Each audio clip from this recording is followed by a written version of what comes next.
Good morning to all of you. Myself, Mr. Dharmen Kumar. I have secured All India 23 rank in CSIR net exam. तो आज हम देखेंगे real का lecture 11। कल देखा था हमने रियल का लेक्चर 10, जिसमें हमने शुरू किया था सीक्वेंस। सीक्वेंस क्या होता है? Bounded sequence, monotonic sequence, limit point of sequence and relation in limit point of range set and sequence. Sequence की रेंज सेट में और सीक्वेंस में हमने रिलेशन देखा था कि उसके लिमिट पॉइंट में क्या रिलेशन है। फिर हम देखा था कि बोल्जानोव रेस्टास प्रॉपर्टी, इसके प्रॉपर्टीज कुछ हमने थ्योरम देखे थे, उसका लिमिट पॉइंट को देखा था। आज हम देखेंगे रियल का लेक्चर 11, जिसमें देखेंगे सब sequence of limit of sequence. यहाँ लिमिट पॉइंट है बट यहाँ लिमिट है। Convergent sequence, specialization of monotonic sequence, जैसे every monotonic sequence has at most one limit point. ये सब देखेंगे हम एप्लीकेशन उसके। फिर देखेंगे क्या relation between limit and limit point, limit और लिमिट पॉइंट में क्या रिलेशन होता है, ये हम देखेंगे। Some result and property about limit, limit के अबाउट कोई प्रॉपर्टी या रिजल्ट है तो उसको हम देखेंगे। फिर result and property about monotonic sequence. Monotonic sequence most important sequence होता है और इसके अराउंड रिजल्ट प्रॉपर्टी देखेंगे। उसके बाद देखेंगे क्या सम एग्जाम्पल। तो आइए हम देखते हैं रियल का लेक्चर 11। अब सीक्वेंस ऑफ एंड सीक्वेंस, किसी सीक्वेंस का सब सीक्वेंस क्या होता है वो देखिए कि सब sequence of N sequence is defined with the help of sequence of natural number. That is, अगर हम सब सीक्वेंस हमको डिफाइंड करना है तो सबसे पहले हमको सीक्वेंस लेना होगा नेचुरल नंबर का। कह रहा है कि consider an strictly increasing sequence. ये हमारा कोई स्ट्रिक्टली इंक्रीजिंग सीक्वेंस है, एफ ऑफ एन से एन में, मतलब ये नेचुरल सीक्वेंस है, f of n equal to n के, और ये स्ट्रिक्टली इंक्रीजिंग सीक्वेंस है। दैट इज, ये हमारा स्ट्रिक्टली इंक्रीजिंग सीक्वेंस है। Then for any sequence a n, हमारा ए एन कोई भी सीक्वेंस है, द सीक्वेंस ए एन के, अब जो यहां हमारा एन था उसको हमने रिप्लेस कर दिया एन के से। सीक्वेंस ए एन के इज डिफाइंड एज द सब सीक्वेंस ऑफ एन। इस ए एन के को हम एन क्या कहते हैं? सब सीक्वेंस कहते हैं। एक्चुअली ये कंपोजिशन ऑफ लिया गया है, जैसे हमारा f from n to n हमारा कोई नेचुरल सीक्वेंस था जो हमारा क्या है, f of n equal to a n के है, वो सॉरी एन की है, और ये स्ट्रिक्टली इंक्रीजिंग सीक्वेंस है। तो जैसे ये हमारा जैसे हम 2n मान लिए, 2k मान लिए, ये हमारा 2n sorry strictly increasing sequence है। और हम कह रहे हैं कि एन हमारा कोई भी सीक्वेंस है, एन हमारा क्या है, जैसे g from natural number to R, कोई भी हमारा सीक्वेंस है। तो अगर हम एफ कंपोजिट जी ले लें तो ये क्या होगा, नेचुरल नंबर से आर में, ये भी एक सीक्वेंस होगा। और यही होता है क्या, इस सीक्वेंस का सब सीक्वेंस। हम इसी कंपोजिशन मैप को, कंपोजिशन सीक्वेंस को, इस सीक्वेंस के क्या कहते हैं? सब सीक्वेंस कहते हैं। अब इस सब सीक्वेंस डिफाइन कैसे होगा? F o g of n हमारा क्या हो जाएगा, g of f of n, और एफ ऑफ एन हमारा क्या है, 2n है, यानी जी ऑफ 2 एफ एन होगा, और जी ऑफ 2 एन क्या हो जाएगा, ए 2n हो जाएगा।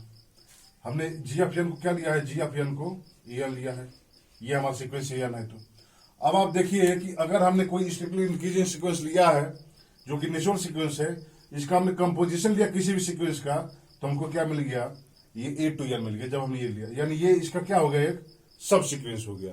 ये ए टू एन होने का मतलब ये है कि जैसे हमारा ये क्या हो जाएगा, कौन सा sequence, A2, A4, A6, A8 and so on, यानी सभी इवन टर्म जो भी आएंगे सीक्वेंस में, अगर उसको हम, जैसे हमारा ये सीक्वेंस है एन इक्वल टू -1 के पावर एन, ये हमारा सीक्वेंस है।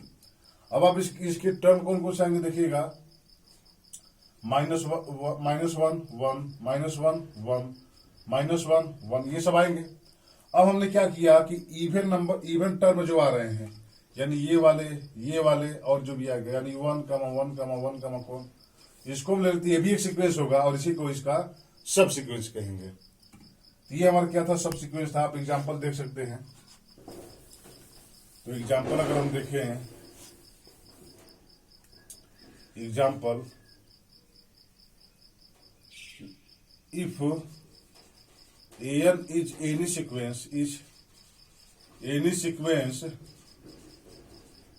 Then a two n plus 1, A3n, etc are subsequence of real। ये सब यानी कि क्या होंगे, सब सीक्वेंस होंगे। अब ये सब सीक्वेंस का मीनिंग ये हो गया कि ए टू एन जो इसका कंपोजिशन है ये आए, यानी सभी इवन टर्म आ जाए। अगर यहां हम A3n कर देते तो सभी आर टर्म आ जाए। लेकिन अब ऐसे देखिए कि कभी कभी ऐसा आ जाता है कि एन मान लिया हमारा क्या है, -1 की पावर n है, तो क्या होगा हमारा सीक्वेंस -1, -1, -1, ये सब होंगे टर्म इसके। अब हमने एक bn ऐसा सीक्वेंस डिफाइन किया, इसमें हमने -1 और 1 ले लिया, जैसे 1, -1 लिया, फिर -1, -1 ऐसे लेते हुए। अब हम पूछे कि बताइए क्या ये सीक्वेंस है कि नहीं, मतलब 1 के अलावा सभी टर्म से माइनस है। अब हम ये पूछे कि ये bn जो है an का सब सीक्वेंस होगा कि नहीं। अब आप देखिए कि bn an का सब सीक्वेंस तभी होगा जब वो इस फॉर्म का हो, an के फॉर्म का हो। और an के फॉर्म का मतलब n को आप चेंज कर दीजिए, A2 के, A3 के एंड सो ऑन, इस फॉर्म का होना चाहिए। अब आप देखिए कि अब ये कौन से फॉर्म का हो सकता है। पहले 1 आया है यानी इवन टर्म 1 ही है, यानी यहाँ n की वैल्यू 2 है, तो A2 की वैल्यू क्या आ जाएगी। अगर यहाँ 1 आती है तो फिर यहाँ 1 आएगी। अगर हम 3 कर लेते हैं तो केवल -1 आएगी, यानी ये कभी नहीं आएगी।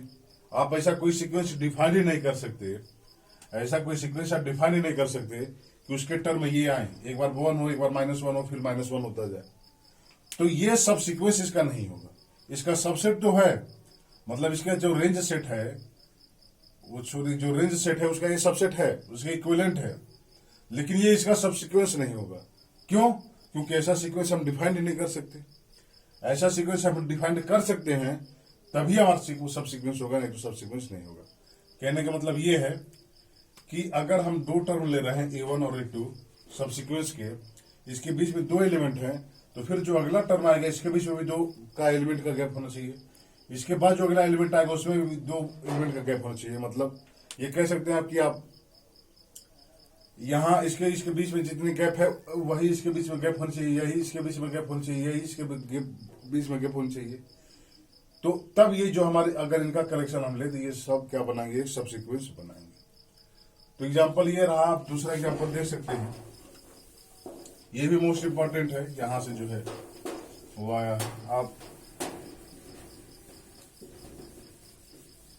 दूसरा एग्जाम्पल अगर हम देखना चाहें तो आप an इक्वल टू ले लीजिए -1 की पावर n, तो A2 की हमारा क्या हो जाएगा 1, 1, ये सॉरी ये हमारा सीक्वेंस है A2 के, एंड A2 के +1 equal to -1, -1 and so are सब सीक्वेंस ऑफ an।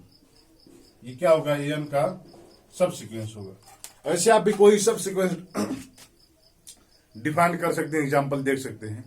तो ये हमारा रहा subsequence. Limit of a sequence, किसी सीक्वेंस का लिमिट क्या होता है ये देखिए। Let an be an sequence, an हमारा कोई भी एक सीक्वेंस है of real number, sequence real number का सीक्वेंस है, and l belong to r, और l हमारा क्या है, रियल नंबर का।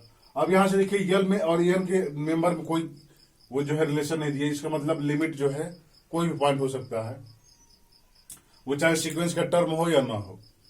वी से l is limit of an, l को हम an का लिमिट कहेंगे if for all epsilon positive, किसी भी एप्सिलॉन पॉजिटिव के लिए हमको m एक नेचुरल नंबर में ऐसा मिल जाए कि m के बाद वाले जितने टर्म हैं वो इस बार में कंटेन हो जाए। That is en minus l less than epsilon for all n greater than or equal to n। इसका मतलब ये है कि an हमारा कोई सीक्वेंस है रियल नंबर का, और l हमारा कोई भी रियल नंबर है। तो l को हम इस an का लिमिट कब कहेंगे, जब इसके अराउंड आप कोई भी बल बनाते हैं एप्सिलॉन रेडियस का, that is l minus epsilon, l plus epsilon, कोई भी बल बनाए तो इसमें इस सीक्वेंस के सब टर्म वो आ जाना चाहिए जो m से बड़ा हो। यानी हमको एक ऐसा m मिल जाए कि m के बाद जितने सीक्वेंस के टर्म आ रहे हैं, जैसे अगर m इक्वल टू हम कह दें 10 हमारा हो गया, तो 10 के बाद अब यह 1, 2, 3, 4 ऐसे 10, और 10 के बाद सीक्वेंस के जितने टर्म आएंगे यानी इनफाइनाइट टर्म आएंगे, जितने टर्म आ रहे हैं अगर यल के राउंड हम बाल बनाए और वो सभी टर्म आ जाए उस बाल में, तो हम इस यल को इस सीक्वेंस का लिमिट कहेंगे। मतलब इस बाल के बाहर सीक्वेंस के केवल फाइनाइट मेंबर कंटेन हो, और वो क्या हो, यम मेंबर। केवल फाइनाइट इस बाल के बाहर सीक्वेंस के एन के केवल फाइनाइट यम टर्म ही अगर बाहर हो पाते हैं तो इस यल को हम इस एन का लिमिट कहेंगे। यही है हमारा कि आप यहां से देखिए कि अगर N minus l less than epsilon होता है तो यहां से हम कह सकते हैं क्या, माइनस एप्सिलॉन से बड़ा होगा एन माइनस यल और लेस देन एप्सिलॉन, और यहां से क्या होगा, यल माइनस एप्सिलॉन से बड़ा होगा एन और लेस देन यल प्लस एप्सिलॉन। अब ये कह रहा है कि ये हमारा यल लिमिट होगा जब हमको एक ऐसा यम मिल जाए कि यम के बाद जितने टर्म आ रहे हैं, जितना यन आ रहा है, मतलब जितना सीक्वेंस का टर्म आ रहा है वो सब टर्म क्या हो, इस बाल में कंटेन हो, यल माइनस एप्सिलॉन यल प्लस एप्सिलॉन में। तो हम इस यल को इस सीक्वेंस का लिमिट कहेंगे। अब लिमिट पॉइंट और लिमिट में अंतर समझे रहिएगा। लिमिट पॉइंट एक्चुअली क्या होता है, आप देखिएगा कि अगर ए एन हमारा कोई सीक्वेंस है और यल हमारा कोई रियल नंबर है, ये हमारा, और ए भी है, तो ए को इस सीक्वेंस का लिमिट पॉइंट तब कहते हैं जब इसके अराउंड आप कोई भी बाल बनाइए, इसके अराउंड कोई बाल बनाइए तो सीक्वेंस के इनफाइनाइट मेंबर कंटेन हो। ये इसके अराउंड कोई बाल बनाए तो सीक्वेंस के इनफाइनाइट मेंबर इस बाल में कंटेन हो, बट इसके बाहर, इस बाल के बाहर, जैसे हमने देखा कि इस बाल के बाहर केवल फाइनाइट मेंबर कंटेन हो रहे हैं, लेकिन लिमिट पॉइंट में इस बाल के बाहर भी इनफाइनाइट मेंबर कंटेन होते हैं। इस बाल के बाहर भी इनफाइनाइट मेंबर कंटेन हो सकते हैं। ये हमारा लिमिट पॉइंट का डेफिनेशन है। बट लिमिट कहता है कि बाल के बाहर केवल फाइनाइट मेंबर ही होने चाहिए। लिमिट ये कहता है कि अगर यल हमारा रियल नंबर का है और यल हमारा अगर इस सीक्वेंस का लिमिट है तो इसके अराउंड आप किसी भी एप्सिलॉन रेडियस का बाल बनाइए तो हमेशा इस सीक्वेंस के इनफाइनाइट टर्म को तो कंटेन करता है, बट जो बाहर रह जाते हैं वो केवल फाइनाइट टर्म ही रह जाते हैं।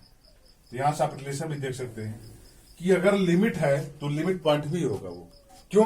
क्योंकि अगर वो लिमिट, यल हमारी लिमिट है, देखिए, तो इसके अराउंड कोई भी आपने बाल बनाया तो हमको केवल फाइनाइट मेंबर हो जो बाहर हुए, यानी इसमें इनफाइनाइट मेंबर कंटेन हो गए।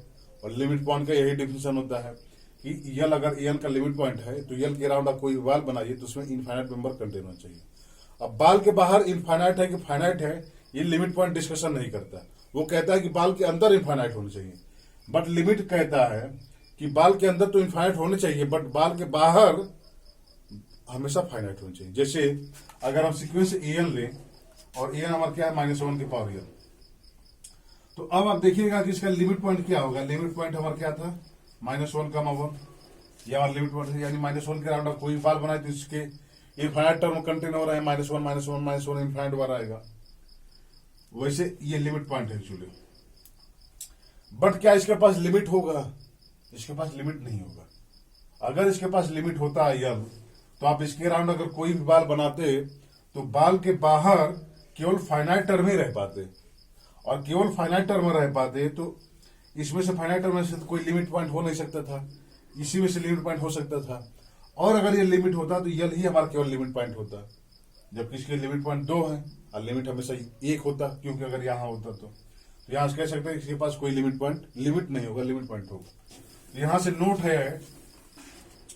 नोट हमारा क्या है, आप देखिएगा कि if l is limit of a n, limit of sequence a n imply l is limit point of a n, वो एन का हमेशा लिमिट पॉइंट होगा। But converse not true, but converse need not true. आप example ले सकते हैं, N हमारा क्या है, -1 की पावर एन है, तो इसका लिमिट पॉइंट क्या क्या आया था, limit point are 1, -1, but has no limit. इसके पास कोई लिमिट नहीं है। लिमिट पॉइंट तो है इसके पास 1, -1, बट इसके पास कोई लिमिट नहीं होगा। ये हमारा लिमिट ऑफ सीक्वेंस रहा, लिमिट हमने। अब यहां से आप एक चीज और ध्यान से देखिए कि कह रहा है कि यल अगर हमारा लिमिट है एन का, तो हम इसके अराउंड अगर हम कोई भी बाल बनाते हैं यल के अराउंड, तो सीक्वेंस के इनफाइनाइट टर्म तो अंदर कंटेन हो चाहिए और बाहर बचने चाहिए केवल फाइनाइट। बाहर बचना चाहिए केवल फाइनाइट। अब हम ये कह रहे हैं कि मान लीजिए कि L1 और L2 दो इसके लिमिट है, हमको ये शो करना है कि इसके पास केवल एक ही लिमिट होगा। लिमिट पॉइंट जो इनफाइनाइट हो सकते हैं, बट लिमिट हमेशा यूनिक होगा, ये हमको शो करना है। अब मान लेते हैं क्या कि L1 और L2 हमारे क्या है, दो लिमिट है सीक्वेंस एन के। अब दो लिमिट होगा सीक्वेंस एन का, अगर L1 इसका लिमिट है तो इसके अराउंड आप कोई भी बात बनाएंगे एल माइनस एप्सिलॉन और एल प्लस एप्सिलॉन रेडियस का, तो ये सीक्वेंस का इनफाइनाइट टर्म अंदर कंटेन होगा और इसके बाहर कितना बचेगा, केवल फाइनाइट टर्म बचेगा। यानी इसके जो बाहर बचेगा वो केवल फाइनाइट है। हमने मान लिया क्या A1 A2 and so on A10 बचा है, ये फाइनाइट टर्म बचा है। अब अगर L2 इसका लिमिट पॉइंट होता है, लिमिट होता है एक्चुअली, अगर L2 इसका लिमिट होता है तो इसके अराउंड आप कोई भी अगर बार बनाते हैं किसी एप्सिलॉन रेडियस का, तो वो भी क्या होगा L2 माइनस एप्सिलॉन का L2 प्लस एप्सिलॉन, ये भी केवल फाइनाइट टर्म ही बाहर देगा। इसके बाहर केवल फाइनाइट टर्म ही बचेंगे क्योंकि ये हमारा लिमिट है। हमने मान लिया क्या कि A19 A18 and so A1 तक ये हमारे बचे हुए। अब देखिए कि हमने L1 हमको एक ऐसा पॉइंट मिल गया कि इसके अराउंड अगर हमने ओपन बार बनाया तो केवल सीक्वेंस के फाइनाइट टर्म ही बचे हैं बाहर। L2 हमारा मिला ऐसा कि इसके अराउंड अगर हमने कोई ओपन बार बनाया तो इसके बाहर केवल फाइनाइट टर्म बचे हैं। अब आप सोचिए कि अगर L1 और L2 अगर दोनों डिस्टिंक्ट होते तो इसके अराउंड इसके बाहर केवल जो है फाइनाइट मेंबर बचे हुए हैं, इसके बाहर केवल फाइनाइट मेंबर बचे हुए हैं। और ये L1 और L2 दो डिस्टिंक्ट नंबर हैं, तो ये हमारा क्या हमारा ये हमारा रियल नंबर है, और L1 हमारा ये है और L2 हमारा ये है, दोनों डिस्टिंक्ट नंबर हैं। तो कह रहा है कि इसके अराउंड अगर आप कोई बाल बनाते हैं तो सीक्वेंस के फाइनाइट टर्म ही रह पाते हैं बाहर, यानी ये और ये मान लीजिए बचते फाइनाइट टर्म। और उसके बाद कह रहा है कि इसके अराउंड आप कोई बार बनाते हैं तब भी सीक्वेंस का फाइनाइट टर्म ही बाहर बचता है। तो अब आप देखिए कि अगर इसके अराउंड अगर हम कोई बार बनाए तो फिर तो इनफाइनाइट मेंबर बाहर होगा ना, क्योंकि अगर L1 L2 से डिस्टिंक्ट है और L2 के अराउंड अगर हम कोई बार बनाते हैं तो ये वाला पॉइंट तो नहीं आएगा L1 वाला, और ये वाला आएगा नहीं तो इसका नेबरहुड में नहीं आएगा। जबकि L1 हमारा लिमिट है तो इसके नेबरहुड में सीक्वेंस के इनफाइनाइट टर्म कंटेन है। इसका मतलब क्या है कि L1 और L2 डिस्टिंक्ट नहीं होंगे, क्योंकि जब ये डिस्टिंक्ट हो गए तो लिमिट नहीं होगा। क्योंकि अगर ये डिस्टिंक्ट हो गया और लिमिट हुआ तो इसके अराउंड हमको एक ऐसा बाल मिल गया कि इसमें इनफाइनाइट मेंबर तो कंटेन है बट इसके बाहर भी इनफाइनाइट मेंबर कंटेन है, क्योंकि इसके बाहर L1 है हमारा और L1 का नेबरहुड भी इसमें कंटेन नहीं होगा और इसके नेबरहुड में हमेशा इनफाइनाइट मेंबर कंटेन होंगे। तो यहां से क्या हो जाएगा कि L1 और L2 क्या होंगे, आपस में इक्वल होंगे। तो यहां से आप कह सकते हैं कि limit of and sequence is unique. ये हमारा रिजल्ट आया, आप रिजल्ट यहां लिख सकते हैं। ये तो हमारा लिमिट पॉइंट हो गया, limit of N sequence is unique. हमेशा यूनिक होगा लिमिट पॉइंट तो उसके इनफाइनाइट हो सकते हैं, बट लिमिट हमेशा सीक्वेंस का क्या होगा, यूनिक होगा। ये हमने अपने रिजल्ट से देख लिया। हमने देखा कि लिमिट ऑफ अ सीक्वेंस, यल को हम लिमिट तब कहेंगे जब उसके अराउंड आप कोई भी बाल बनाइए एप्सिलॉन रेडियस का तो उसके बाहर केवल फाइनाइट मेंबर कंटेन होना चाहिए। उसको हम राइट करते हैं कि अगर यल हमारा लिमिट है एन का तो हम लिखते हैं कि limit n tends to infinity n equal to limit n tends to infinity n equal to l. ये हमारा लिखने का तरीका है, ये हमारा क्या कह सकते हैं, इसका नोटेशन है, नोटेशन, ये हमारा नोटेशन है। अब आप देखिए कि कन्वर्जेंट सीक्वेंस क्या होता है। Let n be a sequence, we say n is convergent and converging to l if l is limit of n. अगर किसी सीक्वेंस का लिमिट एग्जिस्ट करता है तो हम कहते हैं कि सीक्वेंस कन्वर्जेंट है, और कन्वर्ज किस पर करेगा, जो हमारा सीक्वेंस का लिमिट होगा उसी पे। And return as limit n tends to infinity n equal to l, that is हमारा सीक्वेंस एन जो है वो कैसा है, कन्वर्ज कर रहा है लिमिट यल पे। दैट इज, यहां से आप कह सकते हैं that is if limit of N sequence, limit of N sequence exist, we say sequence is is convergent. अगर उसका लिमिट एग्जिस्ट करता है तो हम कहते हैं कि सीक्वेंस हमारा कन्वर्जेंट है। लिमिट पॉइंट यहां कोई लिमिट पॉइंट का यहां कोई मीनिंग नहीं होगा, लिमिट का होगा एक्चुअली, कि अगर लिमिट अगर उसका एग्जिस्ट कर रहा है तो सीक्वेंस हमेशा क्या होगा, वो कन्वर्जेंट होगा। अभी हमने देखा कि अगर सीक्वेंस कोई है और यल उसका लिमिट है तो लिमिट पॉइंट होगा, बट उसका जो लिमिट पॉइंट है वो लिमिट हो जरूरी नहीं है, n इक्वल टू -1 की पावर n में देखा। अब यहां से देखिए कि अगर सीक्वेंस कन्वर्ज कर रहा है तो इसके पास लिमिट होगा और वही उसका क्या होगा, लिमिट पॉइंट होगा। अब हमारा ये भी था, देखिए कि यल हमारा क्या है, लिमिट है an का, लिमिट है an का, तो यल हमेशा यूनिक होगा। भाई हमने देखा कि यल अगर कोई लिमिट है तो यल हमेशा यूनिक होगा। अब an हमारा कन्वर्ज कर रहा है यल पे, तो यल हमारा एक लिमिट होगा an का, और यल अगर हमारा लिमिट होगा तो यल हमारा एक लिमिट पॉइंट भी होगा। और ये एक ऐसा लिमिट पॉइंट है कि इसके अराउंड अगर आप कोई बॉल बनाते हैं तो इसके बाहर केवल finite member छूटेंगे।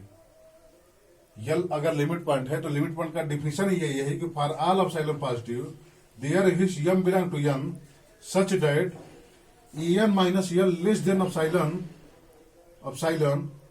When n greater than और इक्वल टू m।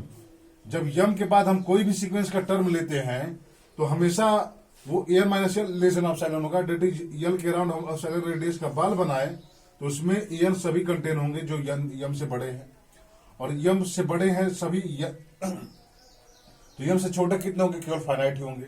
तो फाइनाइट को छोड़ के सभी टर्म सीक्वेंस के अगर इस बाल में कंटेन हो जाते हैं तो यल को हम उस सीक्वेंस का लिमिट कहते हैं।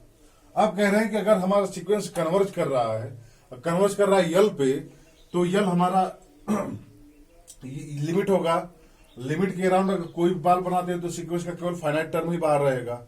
इसका मतलब क्या है कि ये लिमिट हमारा यूनिक होगा, और ये लिमिट पॉइंट भी है, यानी लिमिट पॉइंट भी उसका क्या होगा, यूनिक होगा। तो यहां से आप एक रिजल्ट और बना सकते हैं, if sequence an is convergent then its limit point is also unique. If result हमारा है, if sequence an is convergent imply its limit point must be unique। उसका लिमिट पॉइंट भी यूनिक होगा। जिस समय किसी सीक्वेंस का लिमिट यूनिक होगा, मतलब जिस समय किसी सीक्वेंस का लिमिट एग्जिस्ट करेगा उस समय उसका लिमिट भी क्या होगा, लिमिट पॉइंट जो भी होंगे वो सब क्या होंगे, यूनिक लिमिट पॉइंट होगा। जैसे अभी हमने देखा था कि n हमारा -1 के पावर क्या था, n था, तो इसके लिमिट पॉइंट क्या क्या थे, लिमिट पॉइंट हमारा था 1, -1, बट इसके पास कोई लिमिट नहीं है। यानी अगर इसके पास कोई लिमिट नहीं तो सीक्वेंस हमारा कन्वर्जेंट नहीं है, क्योंकि सीक्वेंस वही कन्वर्ज करेगा जिसके पास लिमिट होगा। लेकिन ये कह रहा है कि अगर वो कन्वर्ज कर गया, उसके पास अगर यल है तो लिमिट तो यूनिक होगा, बट लिमिट पॉइंट भी उसके पास क्या होगा, यूनिक ही होगा। लिमिट पॉइंट भी उसके पास यूनिक ही होगा। तो आप कह सकते हैं if sequence n is convergent imply its limit point must be unique. यहां से ये भी कह सकते हैं कि if limit point is not unique then sequence is not convergent. If limit point of sequence an is not unique imply sequence an is not convergent. वो convergent नहीं होगा, क्योंकि अगर वो कन्वर्जेंट हुआ तो उसके पास लिमिट होगा, और लिमिट हुआ तो यूनिक लिमिट होगा, और यूनिक लिमिट हुआ तो यूनिक लिमिट पॉइंट होगा। तो अब आप यहां से देखा कि अगर किसी सीक्वेंस के लिमिट पॉइंट डिस्टिंक्ट हो जाते हैं, एक से ज्यादा हो जाते हैं, तो सीक्वेंस कभी हमारा कन्वर्ज नहीं करेगा। एग्जाम्पल अब आप देखें, अब आपको दो रिजल्ट पता है कि अगर उसका लिमिट एग्जिस्ट करे तो हमारा कन्वर्जेंट होगा, और उसके पास 2 या 2 से ज्यादा लिमिट पॉइंट हो जाता है तब वो कन्वर्जेंट नहीं होगा। तो जैसे अब एग्जाम्पल हम देखें, n इक्वल टू -1 की पावर n/n, ये हमारा सीक्वेंस है। अब आप देखिए कि इसके पास लिमिट क्या होगा, लिमिट पॉइंट क्या होगा। अब इसका लिमिट क्या होगा, limit n tends to infinity n हमारा क्या हो जाएगा, 0 हो जाएगा। तो इसका लिमिट हो गया हमारा 0, तो ये सीक्वेंस हमारा क्या है, कन्वर्जेंट सीक्वेंस है। That is n is convergent, convergent है और converging to zero. N equal to हम क्या ले लें, -1 के पावर एन ले लें, तो अब इसका लिमिट पॉइंट क्या होगा, दो डिस्टिंक्ट है तो कन्वर्जेंट नहीं होगा, नॉट कन्वर्जेंट। क्यों, क्योंकि इसके पास दो डिस्टिंक्ट लिमिट पॉइंट है, 1 और -1। एग्जाम्पल आप एन ले सकते हैं 1 + 1/n के पावर n। ये इसका भी लिमिट क्या होगा, limit of n tends to infinity, limit n tends to infinity, n हमारा क्या होता है, e होता है। आगे हम पढ़ेंगे कि ऐसा e क्यों होता है। हम अगर 1 के पावर इनफाइनाइट फॉर्म का है ये, तो जब 1 के पावर इनफाइनाइट फॉर्म का है तो हम इसको लिखते हैं e के पावर 1 + 1/n -1 के पावर इंटू n, या ये 1 से 1 कैंसिल हो जाएगा तो e power 1/n into n बचेगा, ये कैंसिल यानी e बचेगा। ये हमारा होता है। डेट इज अगर हमारा 1 के पावर इनफाइनाइट हो और यह 1 हमारा f(x) हो और ये हमारा g(x) हो, तो हम लिखते हैं e के पावर f(x) -1 इंटू g(x). ये हमारा होता है इसका लिमिट। तो अब इसका लिमिट क्या होगा, e होगा, तो यानी e हमारा क्या होगा, कन्वर्जेंट होगा, कन्वर्जिंग टू e। एग्जाम्पल ये हमारा था। एग्जाम्पल और ले सकते हैं आप, n इक्वल टू अगर हम ले लें 1/m + 1/n, m का n हमारे कहा नेचुरल नंबर में है। डेट इज इसके जो टर्म है वो क्या आ रहा है, 1/n + 1, 1/m, n + 1/2, 1/m + 1/3 and so on, ऐसे इसके टर्म है। तो अब हमने देखा था कि इसका लिमिट पॉइंट क्या था, 1/n + 1 था हमारा लिमिट पॉइंट, यानी 1/n हमारा था, और ये इनफाइनाइट लिमिट पॉइंट है इसके पास, तो ये हमारा सीक्वेंस कन्वर्जेंट नहीं होगा। सिमिलरली अगर हम कन्वर्जेंट सीक्वेंस का और डिफिनेशन एग्जांपल लें, तो जो भी हमने एग्जांपल करवाया है 14 या 15 जो एग्जांपल हैं, उसमें आप चेक कर सकते हैं कौन कौन सा सीक्वेंस हमारा कन्वर्जेंट होगा और कौन कौन सा सीक्वेंस हमारा कन्वर्जेंट नहीं होगा। जैसे हमारा एक और ये सीक्वेंस था, en equal to sign 1/n था, en इक्वल टू हमारा क्या है, n sin 1/n है, और फिर हमारा क्या है, en इक्वल टू 4 है, और ये हमारा n है, ये हमारा n बराबर 1r', और ये हमारा l है। अब इसमें अगर हम देखना चाहें कौन कौन सा सीक्वेंस कन्वर्ज होगा, तो देखिए इसका लिमिट क्या था, इसका लिमिट पॉइंट, इसका लिमिट पॉइंट और इसका लिमिट देखिए, लिमिट ये हमारा क्या है, इसका लिमिट ये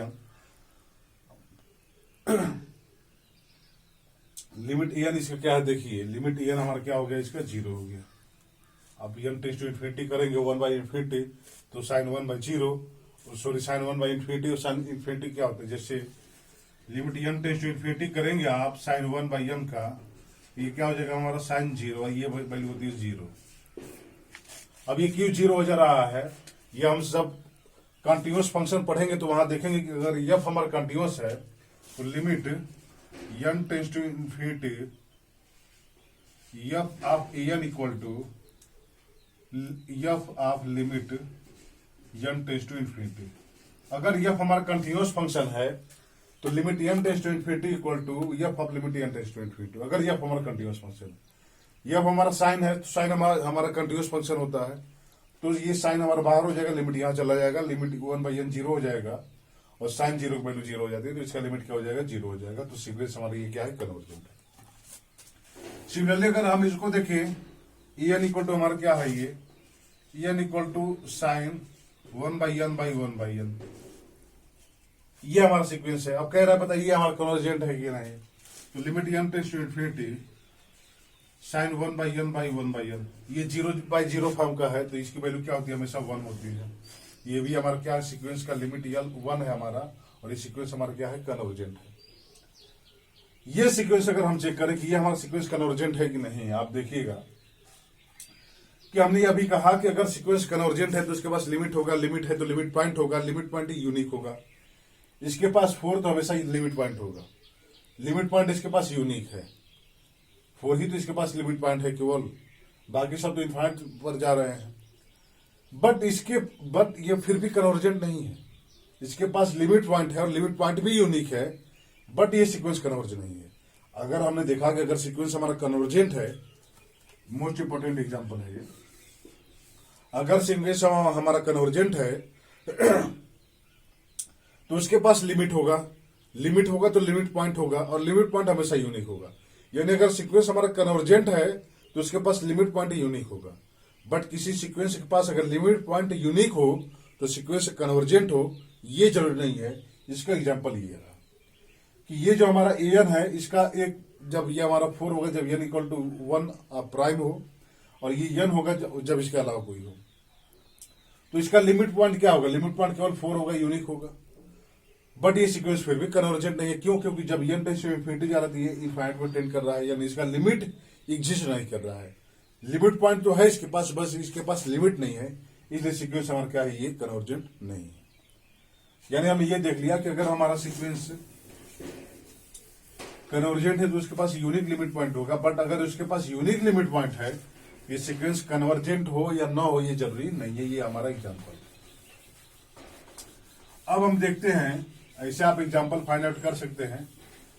अब हम देखते हैं रिजल्ट। रिजल्ट हमारा ये कहता है कि every convergent sequence is bounded. कोई भी हमारा सीक्वेंस है अगर वो कन्वर्जेंट है तो हमेशा वो बाउंडेड हो। ये देखिएगा। अब आप ये देखिए कैसे है, ये आप देख लीजिए। अगर en हमारा सीक्वेंस है और वो कन्वर्जेंट है तो इसका कोई लिमिट होगा यल। तो अगर ये इसका लिमिट है तो for all epsilon positive there which m belong to n such that m जब n m से बड़ा होगा n minus m less than epsilon होगा। यानी यल के राउंड अगर हम कोई भी बाल बनाते हैं यल के राउंड, तो सीक्वेंस के इनफाइनाइट टर्म इसमें कंटेन हो जाना चाहिए, और बाहर केवल क्या बचना चाहिए? मान लीजिए a1 a2 and so on a10, केवल बाहर फाइनाइट टर्म बच रहा है। यानी यल के राउंड हमने कोई भी बाल बना लिया, यल के राउंड कोई भी बाल बना लिया, तो इस बाल में इस an के इनफाइनाइट मेंबर कंटेन हो जा रहे हैं, और इसके बाहर केवल बच रहे क्या? Finite term. अब इसके बाहर केवल फाइनाइट टर्म बच रहे हैं, तो ये सीक्वेंस हमारा बाउंडेड होगा ही। क्यों? क्योंकि इसके अराउंड हमको ऐसा एक बाल मिल गया जिसमें इसके इनफाइनाइट मेंबर कंटेन है, और बाहर कितने बचे? केवल 18 बचे हैं। तो हमको के अगर हम क्या ले लें, जैसे इसका एप्सिलॉन ये हमारा और ये हमारा 10 है, तो के प्लस 10 ले लें। अब ये देखिए क्या होगा? an less than or equal to क्या हो जाएगा? के प्लस 10।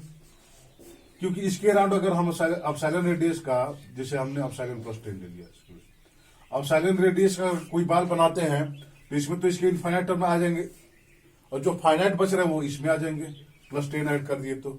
यानी हमको एक की ऐसा मिल गया कि इसके अराउंड अगर हम कोई बाल बनाते हैं तो उसी बाल में एलिमेंट के सीक्वेंस के टोटल एलिमेंट कंटेन हो जाए तो सीक्वेंस हमारा बाउंडेड। मतलब हमको एक यम ऐसा मिल जाए कि an less than or equal to m. Sequence का हर टर्म यम से अगर कम हो जाए तो हम en को कहते हैं बाउंडेड है।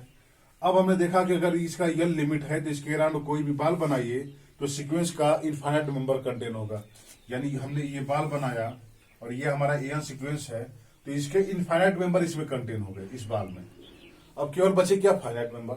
फाइनाइट मेंबर मान लेते हैं हमारा a1 ये है, a2 हमारा ये होगा, a3 ये होगा, एंड उसके बाद a10 ये होगा। इतने मेंबर बचे हैं। अब आप सोचिए कि ये हमारा एप्सिलॉन रेडियस का बाल था, तो इसमें इनफाइनाइट बाहर केवल बचे हैं फाइनाइट।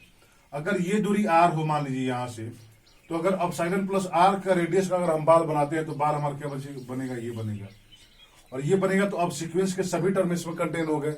यानी an less than or equal to l plus epsilon plus r। Epsilon plus r से an के सभी टर्म क्या होंगे? छोटे होंगे। यानी सीक्वेंस हमारा क्या हो गया? अब ये हमारा m हो गया, तो सीक्वेंस हमारा क्या हो गया? बाउंडेड हो गया। यहां से आप कह सकते हैं एवरी कन्वर्जेंट सीक्वेंस क्या होगा? बाउंडेड होगा। यहां से every convergent sequence is bounded. But converse क्या इसका सही होगा? अगर कोई बाउंडेड सीक्वेंस है तो क्या वो हमेशा क्या होगा? कन्वर्जेंट करेगा। But converse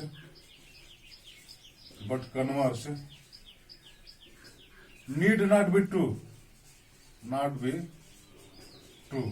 that is if and sequence is bounded, then sequence need not be convergent. अगर हमारा कोई सीक्वेंस, अभी हमने देखा कि अगर सीक्वेंस हमारा कन्वर्जेंट है तो हमेशा बाउंडेड होगा, बट इसका कन्वर्स क्या सही होगा कि अगर सीक्वेंस बाउंडेड हो तो कन्वर्जेंट करेगा कि नहीं। एग्जाम्पल आप फाइंड आउट कर सकते हैं। एग्जाम्पल हमारा क्या है, एग्जाम्पल अगर n इक्वल टू -1 के पावर n ले लें, ये सीक्वेंस बाउंडेड है। बाउंडेड क्योंकि इसके जो भी टर्म है वो हमेशा 1 से छोटे होंगे या 1 के इक्वल या 1 से छोटे, यानी 2 अगर ले ले तो n के सभी टर्म क्या होंगे, 2 से छोटे होंगे। n हमारा बाउंडेड है, बट ये कन्वर्जेंट नहीं है। क्यों? क्योंकि इसके पास डिस्टिंक्ट लिमिट पॉइंट है 1 और -1। तो हमारा क्या होगा, an is bounded but not convergent. ये बाउंडेड है बट ये कन्वर्जेंट नहीं है। अगर वो कन्वर्जेंट हो तो बाउंडेड होगा, बट अगर वो बाउंडेड है तो कन्वर्जेंट हो, ये जरूरी नहीं। बट रिजल्ट एक क्या कहता है कन्वर्जेंस का सही होने के लिए कि यहां क्यों ये फेल हुआ कि इसके पास 2 डिस्टिंक्ट लिमिट पॉइंट है। अगर इसके पास यूनिक लिमिट पॉइंट हो जाता है और सीक्वेंस बाउंडेड भी हो जाता है तो मस्ट है कि सीक्वेंस हमेशा कन्वर्जेंट करेगा। अगर उसके पास, अभी हमने देखा था कि अगर सीक्वेंस हमारा कन्वर्जेंट था तो बाउंडेड था, ये हमारा ये रिजल्ट है। हमने ये देखा था कि अगर कोई सीक्वेंस कन्वर्जेंट है तो उसके पास हमेशा यूनिक लिमिट पॉइंट होगा, यूनिक लिमिट पॉइंट भी यूनिक होगा उसके पास अगर वो कन्वर्जेंट है तो। हमने देखा था कि अगर वो उसके पास यूनिक लिमिट पॉइंट है तो कन्वर्जेंट हो, वो जरूरी नहीं है, क्योंकि हमारा एग्जांपल था क्या, n इक्वल टू 4 और n था हमारा, कि इसके पास लिमिट पॉइंट केवल 4 है, यूनिक है, बट ये कन्वर्जेंट नहीं है। अब हमने देखा कि अगर वो कन्वर्जेंट है तो बाउंडेड होना पड़ेगा उसको, और कन्वर्स का हमने देखा कि अगर बाउंडेड है तो कन्वर्जेंट हो, जरूरी नहीं है। बट अगर वो इसके पास यूनिक लिमिट पॉइंट हो जाता है और वो बाउंडेड भी हो जाता है तो सीक्वेंस हमेशा कन्वर्जेंट होगा। अब इसके पास देखिए यूनिक लिमिट पॉइंट तो है बट ये बाउंडेड नहीं है और इसीलिए कन्वर्जेंट नहीं है। अगर ये केवल बाउंडेड हो जाता तो सीक्वेंस मस्ट है कि ये कन्वर्जेंट होता, क्योंकि इसके पास यूनिक लिमिट पॉइंट है। तो रिजल्ट आप लिखिए, ये भी मोस्ट इंपोर्टेंट रिजल्ट है कि if an is bounded, if sequence is bounded and has unique limit point, then sequence must be convergent. यहां से लिख सकते हैं, if sequence is bounded and has unique limit point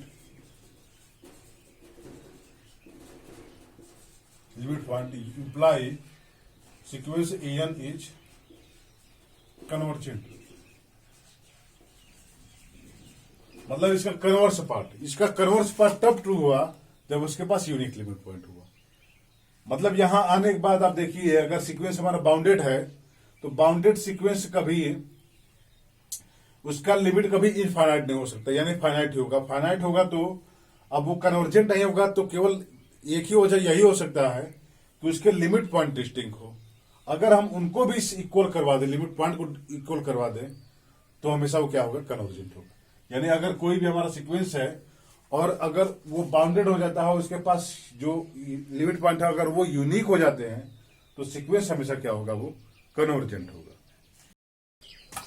अब इस रिजल्ट को देखिए कि कह रहा है कि if sequence is bounded and has unique limit point then an is convergent. अब इस रिजल्ट का यूज कहां है, तो इस रिजल्ट का आप यूज वहां कर सकते हैं कि अगर कोई सीक्वेंस हमारा बाउंडेड है और उसके पास एक से ज्यादा डिस्टिंक्ट लिमिट पॉइंट है तो सीक्वेंस कभी कन्वर्जेंट नहीं होगा। जैसे अगर सीक्वेंस ऑफ n ले लें, क्या साइन n ले लें, साइन n ले लें या cos n ले लें, तो अब देखिए कि सीक्वेंस हमारा साइन n का है, बाउंडेड है, बट इसका जो लिमिट पॉइंट था वो लिमिट पॉइंट क्या आया था, -1 से 1 के बीच में, क्लोज इंटरवल इसका लिमिट पॉइंट है। अब इसका जब लिमिट पॉइंट -1 से 1 क्लोज इंटरवल है, डिस्टिंक्ट है और ये बाउंडेड है, तो कभी कन्वर्जेंट नहीं होगा, क्योंकि कन्वर्जेंट तभी होगा जब इसके पास यूनिक लिमिट पॉइंट होगा। तो आप ये कह सकते हैं कि यह हमारा क्या है, ये कैन नॉट बी कन्वर्जेंट नहीं हो सकता। ये इसके पास लिमिट पॉइंट है 1, -1 और इसके बीच के सभी पॉइंट, बट ये कन्वर्जेंट नहीं है। तो ऐसे जितने भी रिजल्ट है, अब सब रिजल्ट का जो है यूज कर सकते हैं एप्लीकेशन में। जितने भी जो है क्वेश्चन हैं उसमें आप नए नए तरह से, आप नए नए तरह से जो एग्जाम में क्वेश्चन बनेंगे। अब आप सोचिए किसी बुक या किसी नोट्स का तो क्वेश्चन एग्जाम में लगेगा नहीं, एग्जाम में लगेगा तो नया ही क्वेश्चन लगेगा, और जो नया क्वेश्चन लगेगा वो नए रिजल्ट और पे ही आधारित रहेगा क्वेश्चन। यानी अगर आपको रिजल्ट सही से पता हो तो आप किसी भी क्वेश्चन को बिल्कुल आसानी से कर सकते हैं। तो रिजल्ट हमारा जो ये था इसको ध्यान से पढ़िएगा, जो भी आपको रिजल्ट मतलब रिजल्ट अच्छे से पढ़िए। अब हमारा दूसरा रिजल्ट ये है, दूसरा, if an is convergent, sorry, if an is convergent and converging to l, ये हमारा मतलब ये हो गया कि an का लिमिट l है और n टेस्ट टू इन्फिनिटी। तो कह रहा कि if n कन्वर्जेंट l है और n हमारा इन्फिनिटी है, देन an जो है वो भी हमारा मॉड l पे ही कन्वर्ज होगा। मॉड an हमेशा as n tends to infinity. अगर an हमारा कोई सीक्वेंस है, अगर वो कन्वर्ज कर रहा है l पे, तो मॉड an भी हमेशा कन्वर्जेंट होगा, और कन्वर्जेंट कहाँ होगा, वो मॉड l पे होगा। But converse need not be true, but converse not true, need not be true, मतलब सही हो भी सकता है नहीं हो सकता है, नीड नॉट बी टू। आप एग्जाम्पल देख सकते हैं, an इक्वल टू -1 की पावर n। अगर हम इसका मॉड n निकालें तो ये हमेशा -1 की पावर n का मॉड होगा, ये वैल्यू हमेशा 1 होगी, और ये हमेशा कन्वर्ज होगा 1 पे as n tends to infinity. But ये जो हमारा सीक्वेंस है ये नॉट कन्वर्जेंट, क्योंकि इसके पास दो लिमिट पॉइंट थे 1 का -1, तो ये कन्वर्जेंट नहीं होगा। बट इसका जो मॉड है, मॉडुलस वैल्यू है, वो हमेशा क्या है, कन्वर्जेंट है। तो अगर an l पे जा रहा है तो मॉड n भी हमारा l पे जाएगा। देखिए कैसे, अगर n हमारा l पे जा रहा है, अगर n हमारा l पे जा रहा है, तो for all epsilon positive there is m belong to n such that an minus l less than epsilon for all n greater than और इक्वल टू m।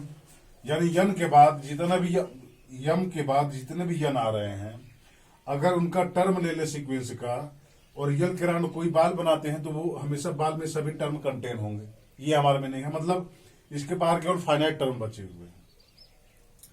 अब an minus l less than epsilon है, तो ये क्या हो जाएगा। अब हमको मॉड देखना है, तो आप जानते हैं mod an minus am less than और equal to mod an minus mod am, ये होता है। यहां से कह सकते हैं क्या कि मॉड an माइनस l, और फिर इसका अगर हम मॉड ले लें तो ये क्या हो जाएगा, mod an minus mod l, ये हो जाएगा, और इसका मॉडुलस, और ये क्या हो जाएगा हमेशा mod an minus mod l, और ये मॉडुलस, और ये क्या हो जाएगा epsilon for all n greater than और इक्वल टू m। ये सभी n के लिए mod an minus mod l हमेशा एप्सिलॉन से छोटा होगा।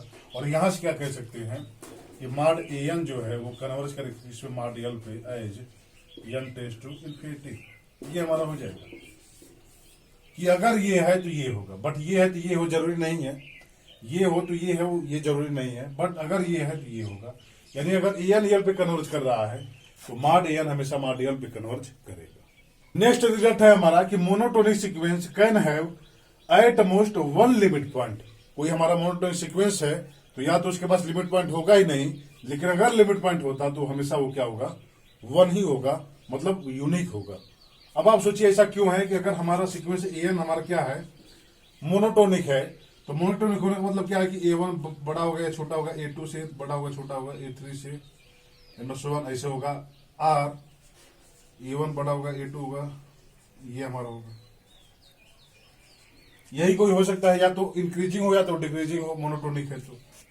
अब मानते हैं कि मान लिया हमारा इंक्रीजिंग है, अगर इंक्रीजिंग है और उसके पास लिमिट पॉइंट है, अगर मान लिया हमारा ये सीक्वेंस an मोनोटोनिक इंक्रीजिंग है और यल हमारा क्या है उस सीक्वेंस का लिमिट पॉइंट है। अब अगर यल इस सीक्वेंस का लिमिट पॉइंट है और ये मोनोटोनिक इंक्रीजिंग है, देखिएगा यहां से, ये हमारा मान लीजिए क्या है, रियल नंबर है, रियल नंबर है हमारा, ये 0 है, ये मान लीजिए इसके टर्म आ रहे हैं, सीक्वेंस के टर्म है, ये इंक्रीजिंग टर्म में है। अब यल हमारा, ये मान लीजिए यल हमारा कोई, अगर यल इस सीक्वेंस का लिमिट पॉइंट होता है तो इसके अराउंड आप कोई भी बाल बनाते हैं तो इस बाल में इस सीक्वेंस के इनफाइनाइट टर्म कंटेन होने चाहिए am के। फॉर ऑल एप्सिलॉन पॉजिटिव, किसी भी एप्सिलॉन रेडियस का अगर an माइनस यल बाल बनाएंगे तो इसमें इस सीक्वेंस के इनफाइनाइट टर्म कंटेन होना चाहिए।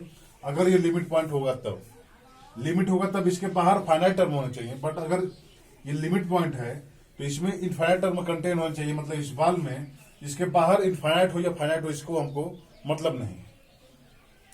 तो अगर ये लिमिट पॉइंट है तो हमको किसी भी रेडियस का अगर हम बाल बनाते हैं तो इसमें इनफाइनाइट मेंबर कंटेन होना चाहिए। अब सोचिए कि ये इंक्रीजिंग भी है, मोनोटोनिक इंक्रीजिंग भी है, और किसी भी अपसाइलन के लिए हमारा ये कंडीशन भी होल्ड कर रहा है कि कोई भी अपसाइलन आप छोटा से छोटा नेबरहुड लीजिए के राउंड, छोटा से छोटा, तो इसमें इस सीक्वेंस के इनफाइनाइट टर्म आ रहे हैं। ये कब हो सकता है? ये तभी और तभी हो सकता है जब यल हमारा उस सीक्वेंस का लिमिट हो जाए। क्योंकि अगर वो लिमिट नहीं होता है, केवल लिमिट पॉइंट होता है, तो इसके बाहर इनफाइनाइट बचेंगे।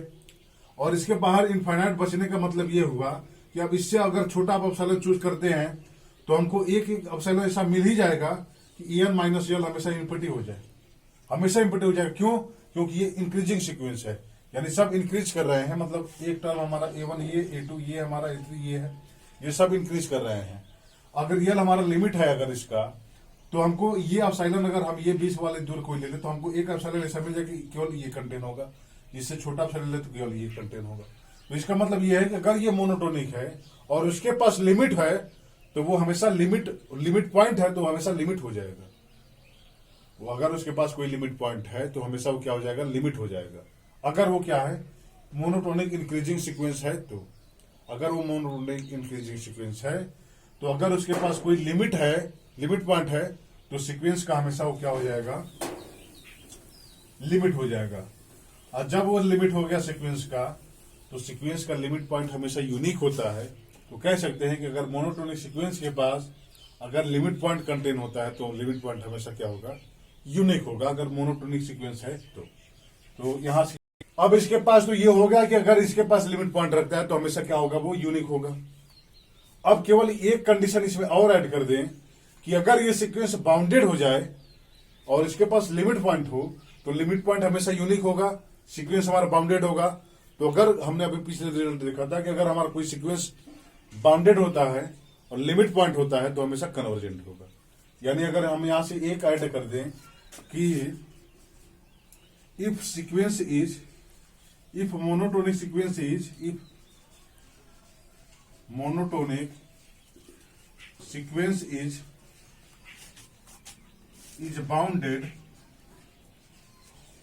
bounded and has limit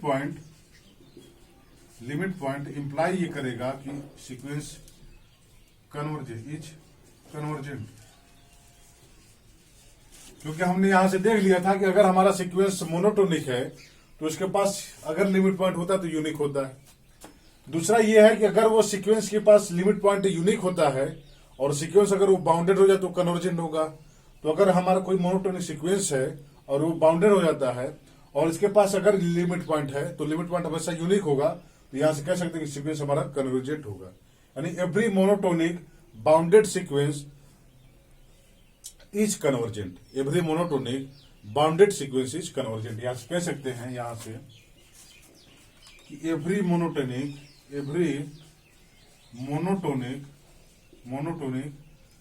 bounded sequence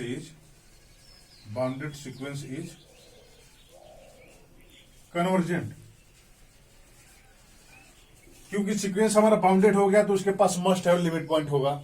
बुल्जानो-वेरेस्ट्रास property, every bounded sequence has limit point, तो उसके पास हमेशा लिमिट पॉइंट होगा अगर वो बाउंडेड हो गया तो। अब कह रहे हैं मोनोटोनिक है, अगर वो मोनोटोनिक है तो उसके पास यूनिक लिमिट पॉइंट होता है। जब इसके पास यूनिक लिमिट पॉइंट होगा और ये कह रहा है बाउंडेड भी होगा, तो हमारा रिजल्ट अभी आया था कि अगर कोई सीक्वेंस हमारा बाउंडेड होता है और उसके पास लिमिट पॉइंट यूनिक होते हैं तो सीक्वेंस हमेशा कन्वर्जेंट होगा। तो यहां से कह सकते हैं कि every monotonic bounded sequence is convergent. अब ऐसा क्यों है? अब इसमें दो या तीन प्रॉपर्टी लगे हैं। पहला हमारा क्या है? वेरेस्ट्रास प्रॉपर्टी। दूसरा हमारा कौन सा प्रॉपर्टी लगा है? ये वाला monotonic sequence can have eight most one limit point, monotonic criteria. और तीसरा हमारा क्या कन्वर्स पार्ट लगा था उसका कि कोई सीक्वेंस हमारा कन्वर्जेंट हो तो बाउंडेड होगा। अगर वो बाउंडेड है, उसके पास यूनिक लिमिट पॉइंट है, तो सीक्वेंस हमारा कन्वर्जेंट होगा। तो तीसरा हमारा कौन सा वो लगा है, converse of convergent sequence is bounded, convergent sequence is bounded. तीन रिजल्ट को जान के हम ये कह सकते हैं कि जो मोनोटोनिक सीक्वेंस है, अगर वो बाउंडेड हो जाता है तो सीक्वेंस मस्ट हैव की कन्वर्जेंट होगा, अगर वो मोनोटोनिक सीक्वेंस है।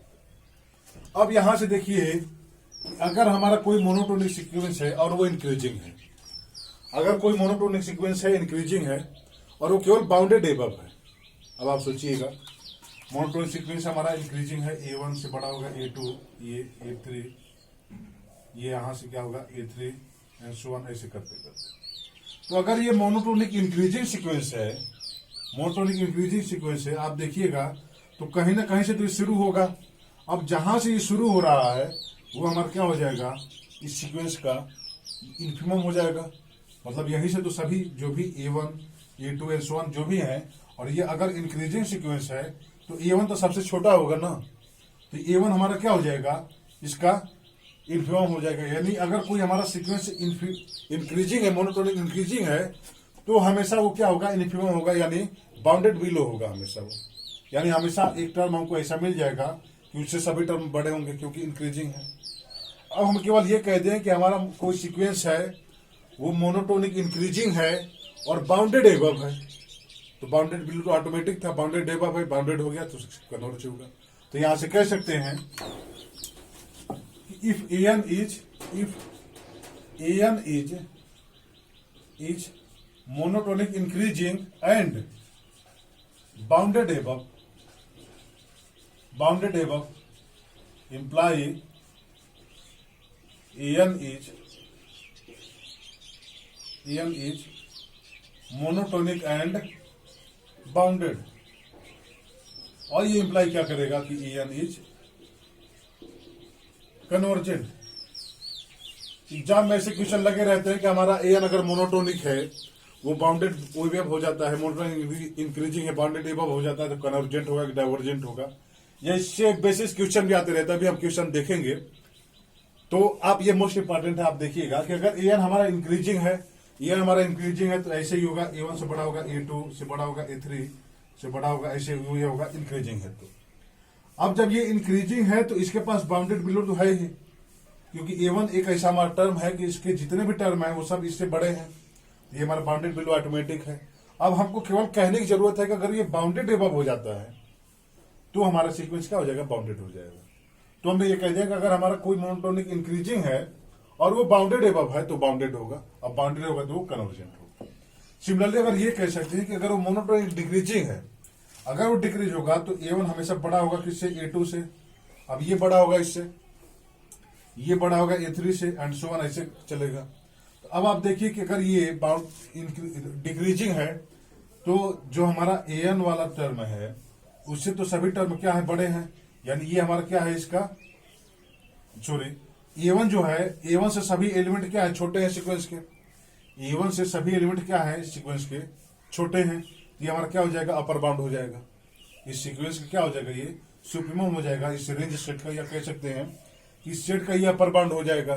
A1 हमारा अपर बाउंड है। अगर डिक्रीजिंग सीक्वेंस है तो ये हमेशा बड़ा होगा हर नंबर से, यानी ये हमारा क्या हो गया, बाउंडेड एबव हो गया।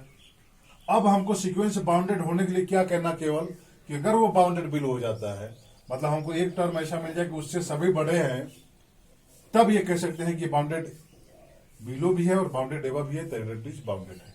तो आप यहां से ये भी कह सकते हैं कि if AN is monotonic decreasing and bounded below, अगर वो मोनोटोनिक डिक्रीजिंग हो जाता है और बाउंडेड बिलो हो जाता है तो ये करेगा क्या कि AN इज बाउंडेड, और यहां से क्या कहेगा कि AN is convergent. Result and property of monotonic sequence हम चल रहे हैं कि हमने देखा कि अगर हमारा मोनोटोनिक है तो उसके पास अगर लिमिट पॉइंट होता तो यूनिक होगा। दूसरा हमने देखा कि अगर वो बाउंडेड हो जाता तो कन्वर्जेंट होगा क्योंकि उसके पास लिमिट पॉइंट है। अब यहां से हमें देखा कि अगर हमारा एन मोनोटोनिक इंक्रीजिंग है और वो बाउंडेड एबव हो जाता है तो फिर वो कन्वर्जेंट होगा, क्योंकि वो बाउंडेड हो जाएगा। अगर वो डिक्रीजिंग है और बाउंडेड बिलो है तो फिर वो क्या हो जाएगा, कन्वर्जेंट हो जाएगा। ये हमारा मोनोटोनिक सीक्वेंस का क्या है, रिजल्टेंट प्रॉपर्टी है। अब हम एक मोस्ट इंपॉर्टेंट रिजल्ट देखते हैं। कहता है कि if a is limit point of sequence a n, अगर ए हमारा कोई सीक्वेंस ए एन का लिमिट पॉइंट है, then there exist an sub sequence a n k, a n का हमको एक सब सीक्वेंस ऐसा मिल जाएगा कि ए एन के कन्वर्ज करेगा किसमें, ए पे, as n tends to infinity. कह रहा है कि अगर हमारा ए एन कोई सीक्वेंस है और ए हमारा कोई लिमिट पॉइंट है, तो अगर ये लिमिट पॉइंट है तो हमको करस्पॉन्डिंग सीक्वेंस में एक ऐसा सब सीक्वेंस मिलेगा जो ए पे हमेशा क्या करेगा, कन्वर्ज करेगा। आप देखिए ऐसा क्यों है कि ए एन मान लीजिए हमारा कोई सीक्वेंस है और इसका यल हमारा क्या है, लिमिट पॉइंट है। अगर ये लिमिट पॉइंट है तो हम कहते हैं कि यल के अराउंड आप कोई बाल बनाइए तो हमेशा इनफाइनाइट मेंबर इस ए एन के कंटेन होने चाहिए। अब ये हमारा यल लिमिट पॉइंट है, इसका लिमिट पॉइंट है, तो इसके अराउंड कोई आपने बाल बनाया तो हमेशा इसका क्या होगा, इनफाइनाइट मेंबर कंटेन होंगे। तो इसमें केस फर्स्ट ये हो सकता है कि यल टर्म हो किसी ए एन का, यानी यल कंटेन हो range set of A1 A2 and so on an. पहला केस ये होता है कि अगर ऐसा हो, तो अगर ऐसा होता है कि यल की कोई इसका टर्म है A1 A2 AN में से किसी रेंज सेट में से कोई एक टर्म है, अगर ये हमारा लिमिट पॉइंट है तो यहां से कह सकते हैं कि मान लीजिए अगर हमारा एम ऐसा है ए के कि ये हमारा लिमिट पॉइंट है, तो ए के हमारा ये जो कांस्टेंट सीक्वेंस होगा इसका लिमिट ये क्या किस पे कन्वर्ज करेगा, ए के पे कन्वर्ज करेगा और ये क्या हो जाएगा, सब सीक्वेंस हो जाएगा। तो अगर यल हमारा इसका टर्म हो जाता है तो हमको एक सब सीक्वेंस मिल गया, इस पे कन्वर्ज करेगा। दूसरा, अगर यल हमारा कंटेन नहीं होता है range set of A1 A2 and so on an में एंड सो ऑन, अगर यल हमारा कंटेन नहीं है इसमें और यल हमको एक ऐसा पॉइंट है जिसके अराउंड बाल बनाने पे इसके इनफाइनाइट मेंबर कंटेन होते हैं। अब इसके इनफाइनाइट मेंबर कंटेन होते हैं यल अगर हम कोई बाल बनाते हैं तब फिर देखिए कि अगर हम सब सीक्वेंस ऐसा डिफाइन कर दें, ये हमारा कि a n k equal to a n minus l plus l, अगर ये हम सीक्वेंस डिफाइन कर दें तो अब ये देखिए ये हमारा एक सब सीक्वेंस होगा, इसका ये सब सीक्वेंस होगा हमारा, क्योंकि माइनस यल हमेशा जीरो हो जाएंगे, ये सब सीक्वेंस होगा। और ये सब सीक्वेंस कहां कन्वर्ज करेगा, ये सब सीक्वेंस कन्वर्ज करेगा limit n tends to infinity a n की हमेशा जो है ये यल पे कन्वर्ज करेगा। यानी अगर हमारा सीक्वेंस के पास लिमिट पॉइंट है, सीक्वेंस के पास अगर लिमिट पॉइंट है तो करस्पॉन्डिंग हमको एक सब सीक्वेंस ऐसा मिल जाएगा कि जो उस लिमिट पॉइंट पे कन्वर्ज करता है। वो लिमिट पॉइंट होगा सीक्वेंस का, बट सब सीक्वेंस उस पे कन्वर्जेंट होगा, यानी सब सीक्वेंस के पास केवल वही एक लिमिट होगा, ऐसा हमको सब सीक्वेंस मिल सकता है। तो आप यहां से कह सकते हैं, आप ये दूसरा रिजल्ट हमारा ये कह सकते हैं कि अगर हमारा कोई सीक्वेंस है और उसके पास लिमिट पॉइंट है तो उसके पास हमको एक ऐसा सब सीक्वेंस होगा जो उस लिमिट पॉइंट पे कंटेन होगा। अब अगर हमारा सीक्वेंस ही कन्वर्ज हो जाता है, अगर सीक्वेंस हमारा कन्वर्ज हो जाता है तो आप यहां से देखिए ये कह सकते हैं कि if n is convergent sequence, अगर ये कन्वर्जेंट हो जाता है तो उसके पास लिमिट पॉइंट होगा और लिमिट पॉइंट यूनिक होगा, तो कह सकते हैं कि every subsequence of a n is also convergent and converging at same point। हमने देखा कि अगर कोई हमारा सीक्वेंस है और उसके पास लिमिट पॉइंट है तो हमको सब सीक्वेंस ऐसा मिल जाएगा सीक्वेंस में कि जो यल पे कंटेन करेगा, अगर वो हमारा ए लिमिट पॉइंट है तो। अब यहां से कह सकते हैं कि अगर हमारा सीक्वेंस ही कन्वर्ज हो जाए तो इसके जितने सब सीक्वेंस होंगे वो भी तो कन्वर्जेंट होंगे। अब ये सीक्वेंस कन्वर्जेंट है जो इसके पास लिमिट पॉइंट या लिमिट यूनिक हो रहा है, तो यहां से जितने सब सीक्वेंस है सब कन्वर्ज होंगे और सबका लिमिट पॉइंट क्या होगा, यूनिक होगा। तो यहां से हमारा रिजल्ट आया कि if n is convergent sequence imply कर रहा है कि every sub sequence of n is also convergent and converging to same point. और पॉइंट कौन सा होगा जिसपे एन हमारा कन्वर्ज करेगा, वही हमारा पॉइंट होगा जहां पे सब सीक्वेंस कन्वर्ज करेगा। सम एग्जाम्पल्स, अब हम कुछ एग्जाम्पल्स देखते हैं जो कि एग्जाम में पूछे हुए क्वेश्चन हैं, और इनको हम देखते हैं कि ये क्या है, कन्वर्जेंट है कि नहीं। इसका एक्चुअली हमको कन्वर्जेंस चेक करना है। तो आपको एक बात बता दें कि जब भी इस टाइप के क्वेश्चन आ जाए कि सब सीक्वेंस को सीक्वेंस के टर्म में डिफाइन कर दे, ये हमारा SN+1 है, ये सब सीक्वेंस होगा SN का, तो जब सब सीक्वेंस को सीक्वेंस के टर्म में डिफाइन कर दे तो आपको वहां दो चीज केवल चेक करना है। पहला मोनोटोनिक चेक करना है, और दूसरा चेक करना है क्या, बाउंडेड। ये चेक करना होगा। कोई भी क्वेश्चन आ जाए, जैसे और भी क्वेश्चन आते हैं, an = 1/2 an+1, ये सॉरी an+2 = an+1 + an, इस टाइप क्वेश्चन आते हैं। जो भी क्वेश्चन आते हैं, या an+1 क्या हो जाता है, और क्या हो सकता है हमारा √an × an-1, ये हो सकता है। तो इस टाइप के जो भी क्वेश्चन आएंगे जिसको सब सीक्वेंस को सीक्वेंस के टर्म में डिफाइंड है, या सीक्वेंस को सब सीक्वेंस के टर्म में डिफाइंड है, तो वहां पे केवल दो चीज चेक करते हैं, क्या वो मोनोटोनिक है और क्या वो बाउंडेड है। अगर वो सीक्वेंस कन्वर्जेंट होगा तभी और तभी जब वो मोनोटोनिक और बाउंडेड दोनों हो जाए। तो अब हमको ये चेक करना है, ये हमारा कन्वर्जेंट है। ये सब आप चेक करिएगा, ये जो एग्जांपल है इजी है बिल्कुल। ये सब आपको हमको चेक करना है कि ये हमारा कन्वर्जेंट है कि नहीं है। तो सबसे पहले हम इसको चेक करेंगे ये मोनोटोनिक है कि नहीं है, उसके बाद चेक करेंगे ये बाउंडेड है कि नहीं। अब आप देखिए कि हमारा क्या है, SN+1 हमारा है, SN+1 हमारा है √7 + SN है हमारा। यहां से S2 अगर हम देखें तो S2 क्या होगा, √7 + S1 होगा। यहां से S2 हमारा क्या हो जाएगा, √7 + S1 हो गया। S3 अगर हम देखें तो ये क्या हो जाएगा, √7 प्लस, अब ये हमारा क्या हो जाएगा, S2 होगा। S2 हमारा क्या है, देखिएगा S2 हमारा है √7 + S1, यानी √7 + S1। तो S1 हमारा कोई पॉजिटिव नंबर है मान लीजिए, ये हमारा हो गया। S4 आप देखेंगे तो ये देखेंगे क्या, √7 + S3। S3 हमारा क्या है, √7 + S1, यानी √7 +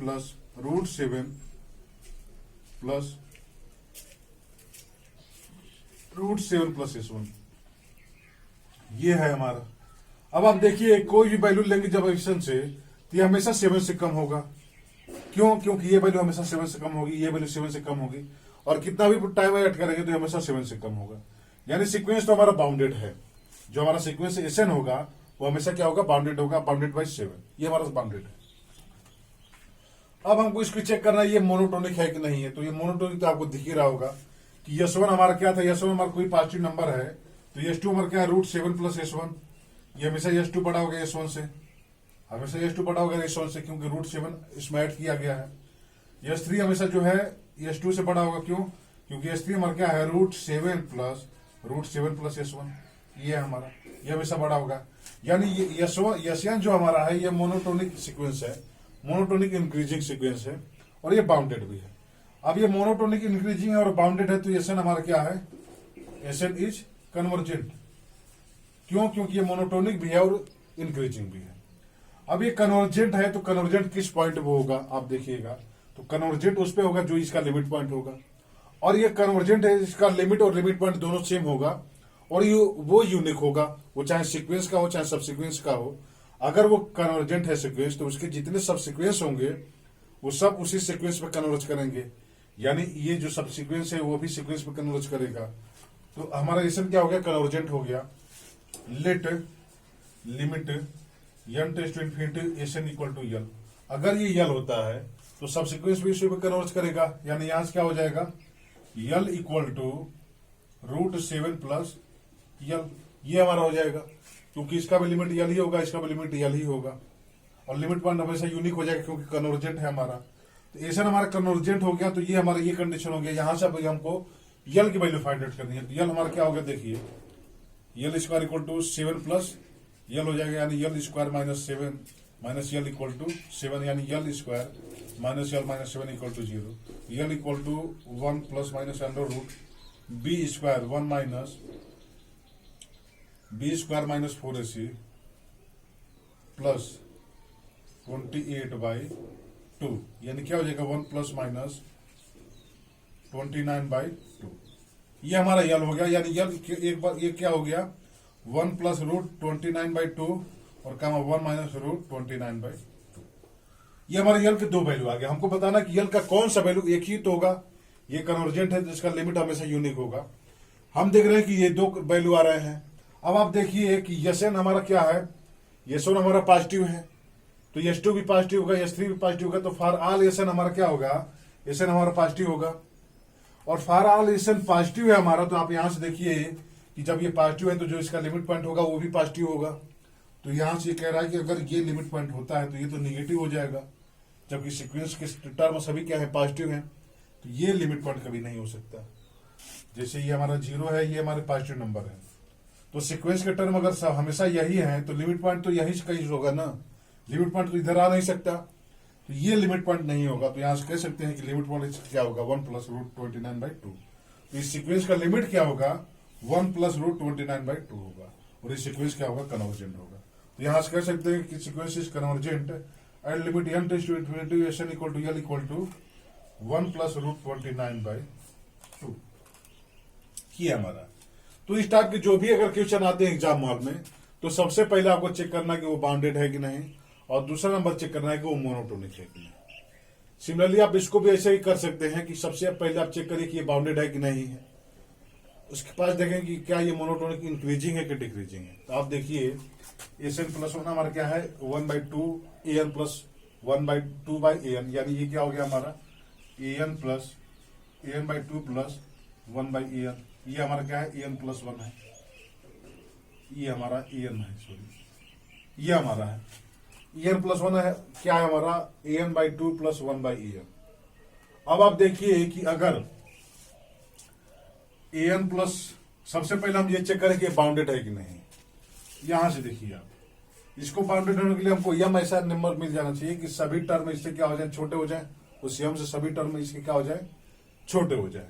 अब आप देखिए कि ये जो हमारा सीक्वेंस है ये वाला, तो 2An + 1 = An का स्क्वायर -2, ये हमारा हो सकता है An का स्क्वायर -2, सॉरी ये हम लिख सकते हैं क्या, इसको लिख सकते हैं An का स्क्वायर +2 = 2An × An + 1, ये हम लिख सकते हैं। यहां से क्या लिख सकते हैं हम, ये हमारा An का स्क्वायर -2An × An + 1 + 2 = 0। अब ये सीक्वेंस हमारा पॉजिटिव है, A1 हमारा क्या कह दिया कि ये हमारा पॉजिटिव है। अगर ये हमारा पॉजिटिव है तो इसके रूट पॉजिटिव होंगे, और रूट पॉजिटिव होने का मतलब क्या है, b² - 4ac हमेशा क्या होता है, < 0, हमेशा 0 से बड़ा होता है या इसके इक्वल होता है जब इसके रूट 0 हो या पॉजिटिव हो। तो अब यहां से क्या हो जाएगा, b हमारा क्या होगा, यहां से देखिएगा ये हमारा An², इसको x² हमने माना है, -2x × An + 1, ये हमारा है, यानी An + 1 का होल स्क्वायर, 2An + 1 का होल स्क्वायर -4। अब a इसमें क्या है, 1 है, और c हमारा क्या है, 2 है, तो 4 × 2, ये हमेशा 0 से बड़ा हो गया तो छोटा हो, या तो इसके 0 होगा। यहां से क्या हो गया हमारा, 4An + 1 का होल स्क्वायर -8 < 0, यहां से कह सकते हैं 4 2 8, An + 1 जो है हमेशा बड़ा होगा √2 से। तो यहां से हो गया कि फॉर ऑल An + 1 हमेशा √2 से बड़ा है, तो हम ये कह सकते हैं कि An हमारा क्या है, ये बाउंडेड बिलो सीक्वेंस है। बाउंडेड बिलो है मतलब कि √2 से सभी वैल्यू An + 1 की क्या है, बड़े हैं। यहां से क्या हो गया हमारा कि An इज बाउंडेड बिलो, ये हमारा बाउंडेड बिलो हो गया। अब ये बाउंडेड बिलो हो गया तो ये कन्वर्जेंट तभी और तभी हो सकता है जब ये मोनोटोनिक डिक्रीजिंग सीक्वेंस हो जाए, क्योंकि हमने देखा था कि अगर मोनोटोनिक डिक्रीजिंग सीक्वेंस है और वो बाउंडेड बिलो हो जाता है तो हमेशा क्या होगा, कन्वर्जेंट होगा। तो हमने ये दिखा दिया कि ये हमारा बाउंडेड बिलो है। अब हम ये दिखा दें कि ये मोनोटोनिक डिक्रीजिंग है, तब ये कन्वर्जेंट होगा। अगर वो मोनोटोनिक डिक्रीजिंग नहीं है तो कन्वर्जेंट हो, ये जरूरी नहीं है। तो अब हम देखते हैं क्या इसका मोनोटोनिक, कि क्या ये मोनोटोनिक इंक्रीजिंग है कि डिक्रीजिंग है। तो मोनोटोनिक देखने के लिए आप क्या करते हैं, हमारा An + 1 क्या है, An/2 + 1/An।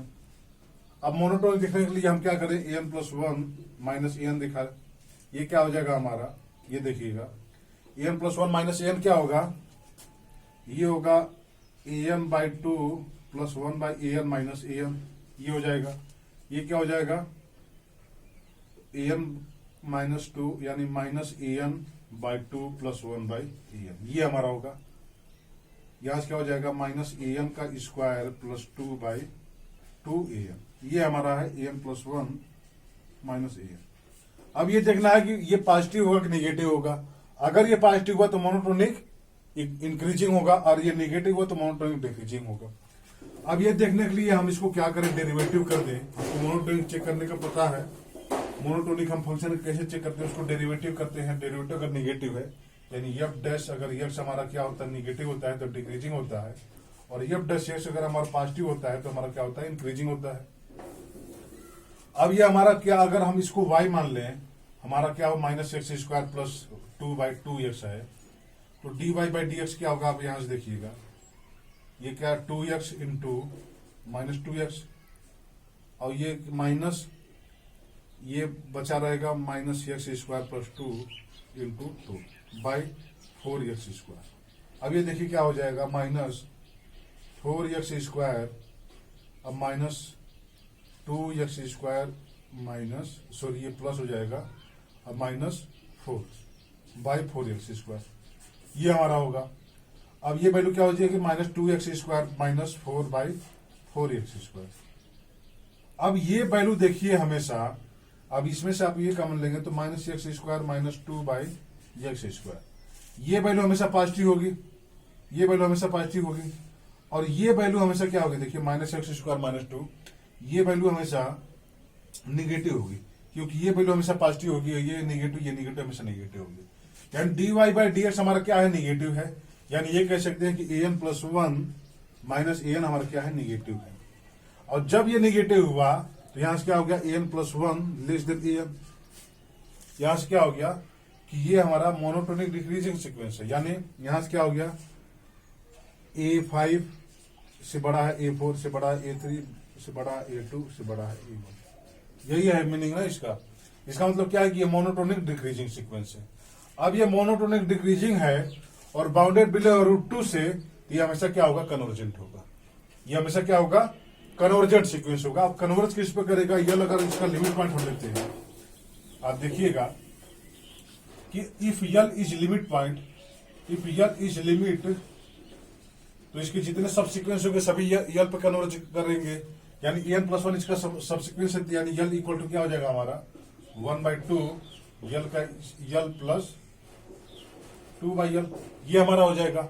अब यहां से इसको सॉल्व कर यल की वैल्यू फाइंड आउट करनी है, तो 2l equal to l plus 2/यल, ये हो जाएगा हमारा।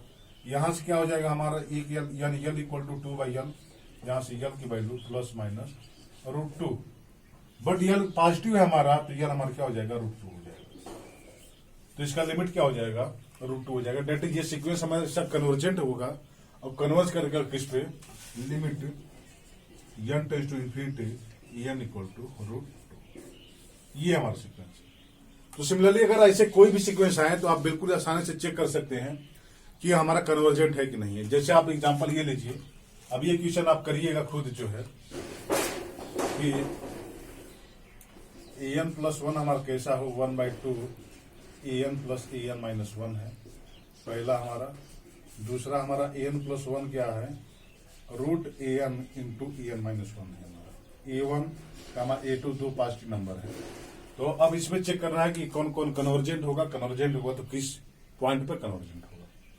तो ये हमारा आज का वीडियो रहा रियल लेक्चर 11 का, जिसमें हमने सब सीक्वेंस का मोनोटोनिक सीक्वेंस का सब क्राइटेरिया देखा। तो आज का लेक्चर हमारा यही बंद होता है। आई होप कि ये वीडियो आपके लिए हेल्पफुल लगा हो, बेहतरीन लगा हो।